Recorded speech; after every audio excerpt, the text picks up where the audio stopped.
The planned demolition of this building near Bay and Bloor Streets to make way for a massive condo redevelopment will temporarily take dozens of affordable apartments off the market. It has some tenants sounding the alarm about a practice that's displacing them in the middle of a housing crisis.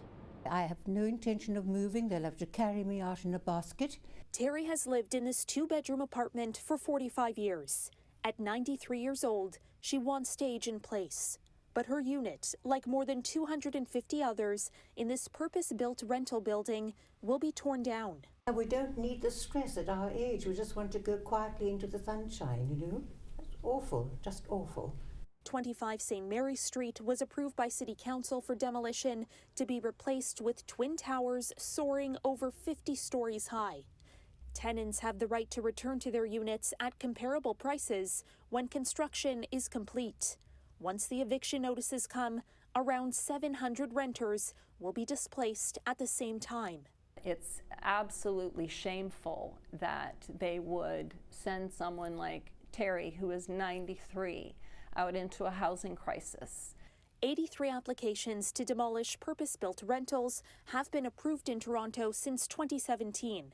That's as the latest census data shows. In the past 5 years alone, the GTA lost 27% of its private affordable apartments. Why would the city allow the demolishing of any rental stock? Part of the reason we're in the housing crisis that we're in is because we haven't kept up with the pace of building over generations. The councillor representing the neighborhood says rejecting the developer's application would have likely meant an appeal at the tribunal level and put tenants at risk of losing the protections being offered, including rent gap payments, compensation for the loss of parking spots, and access to a realtor. We cannot stop development. It really, to me, seems like they're going to eliminate a lot of rent control.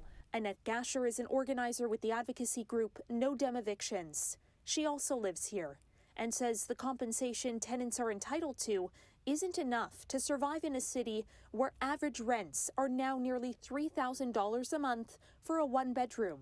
But as she fights cancer, the threat of losing her home is about more than having to move. If I'm moved from here, I could lose my doctor. For now, there are no changes for the tenants. The developer still doesn't have all the necessary approvals to start construction. For City News, I'm Caryn Ceolin.